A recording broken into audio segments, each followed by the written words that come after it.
as I said, you become very resistant to hearing from the other side.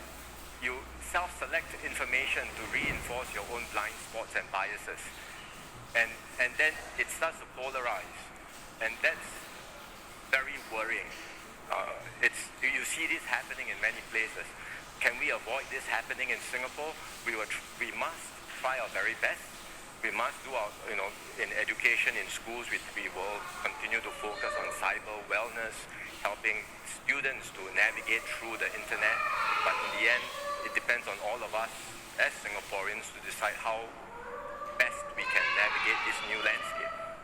Mr. Lawrence from Zainal here. How do you see, not only as Minister for Education, as maybe, if I can say, 4G generation with hopes of taking us to the future, how do you see Singapore, our multiracial, multi-religious Singapore, in the context of that mandala, and whether you see multiculturalism and multiracial cohesion as a big issue, and whether we are actually equipped to handle the changes to come in the future?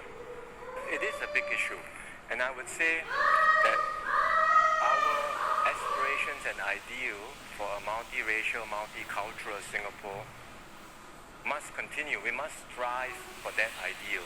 It's a continued work in progress. Our aim must be to continue working at this, trying to reduce the imperfections, trying to make it better year after year after year. And that includes us re-examining all the things that we have done with regard to all the different policies we have to bring about a stronger, closer union of people. There are a whole range of issues that we can talk about, whether it's ethnic integration quotas, whether it's self-help groups. None of this should be cast in stone or regarded as sacred, cannot be changed, right? But we constantly review, evolve, look at ways we can achieve a better, closer, multiracial, multicultural society. We must do our very best to ensure that identity politics that is divisive and polarizing never gets a chance to take root in Singapore.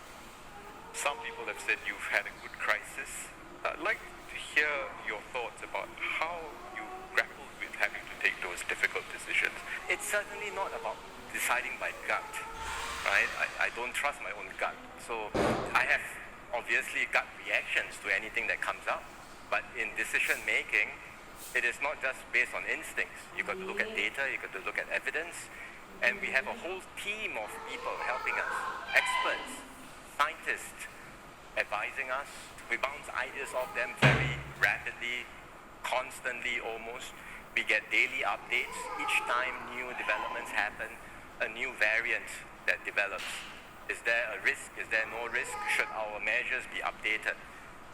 Sensing also the public mood, public sentiments, to some extent, the implementation of the policies do depend on the public acceptance of these measures. And that's a judgment. If the sense is the public is not prepared to accept the measures, we can talk about having new measures, but if the compliance rate is very low, then it's not going to be effective. So we have to think through a whole gamut of different issues before we develop any new measures. That's the very challenging, almost exhausting part of the work. But I think it's more than just about me. It's really a whole team effort behind this. Thank you, Minister.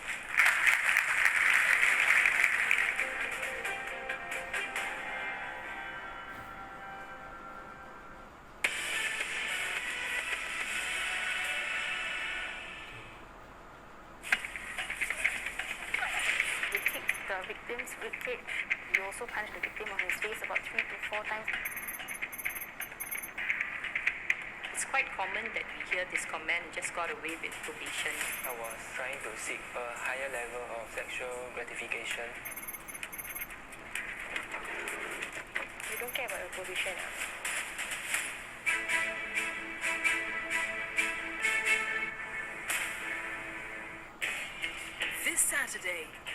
US equities are on a tear, so is the stock market overheating. Relative to the other asset classes, equities is actually not on the bubble itself. Why the chips are stacked in favor of the semiconductor industry. Consumers can help pull the world out of this recession. And how retirees can make their money work better for them when interest rates are low. This Saturday on CNN.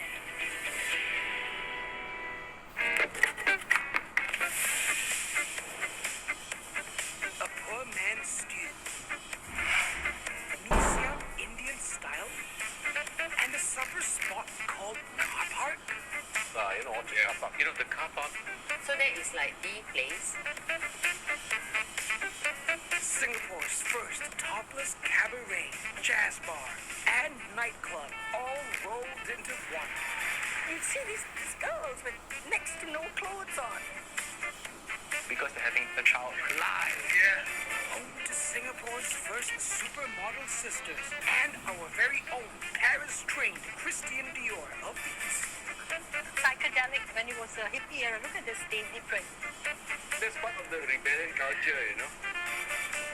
We didn't know what virginity meant. There's something about Orchard. Starts 7th February on CNA.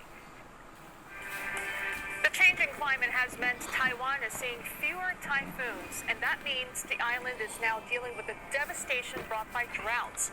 Farmers are on the front lines, with the government suspending water supply for irrigation as the level at Taiwan's largest reservoir drops below 20%. Get the full story on your next Asia First.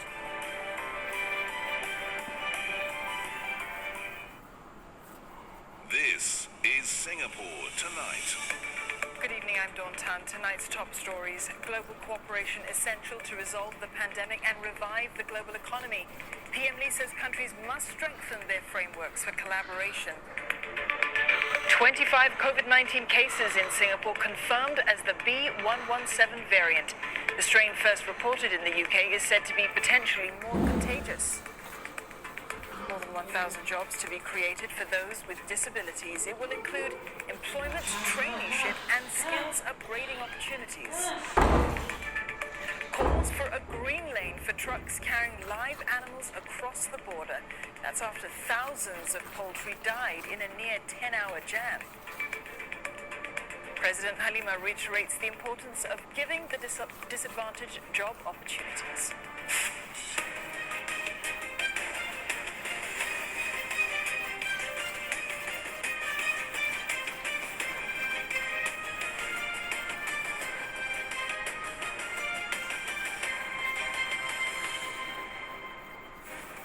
I'm Steve Lai. In the region tonight, China will no longer recognize a UK passport scheme for Hong Kong residents as valid IDs for travel. And heightened fears of a military coup in Myanmar. The country's army chief says the constitution may have to be revoked over alleged election fraud. I'm Elizabeth Neo with your Asia Business Update. Business sentiment turns optimistic in Singapore after almost a year of COVID gloom. Plus, a game on again for GameStop. Meme stocks rebound aggressively, and the frenzy now spreading to Malaysia.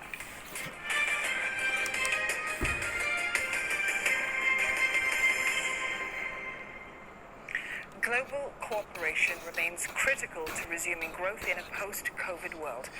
Prime Minister Lee Hsien Loong says countries must strengthen their frameworks for collaboration, as these are essential to reopening borders.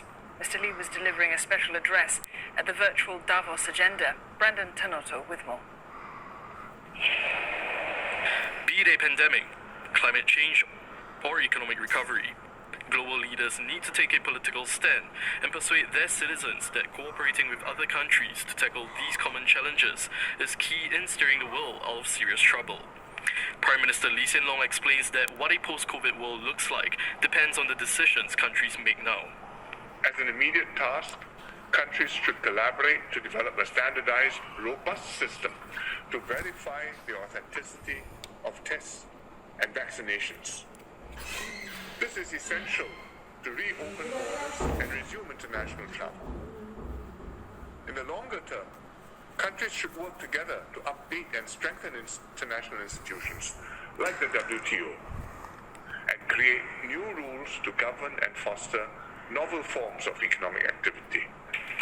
Mr. Lee says these include, for instance, developing new e-trade regulations to shape and grow the digital economy globally, as well as multilateral trade agreements like the Regional Comprehensive Economic Partnership that broaden trade. More also needs to be done beyond the Paris commitments when it comes to climate change, which Mr. Lee describes as a long-term challenge that requires attention. But major powers need to cooperate to achieve these outcomes. Mr. Lee called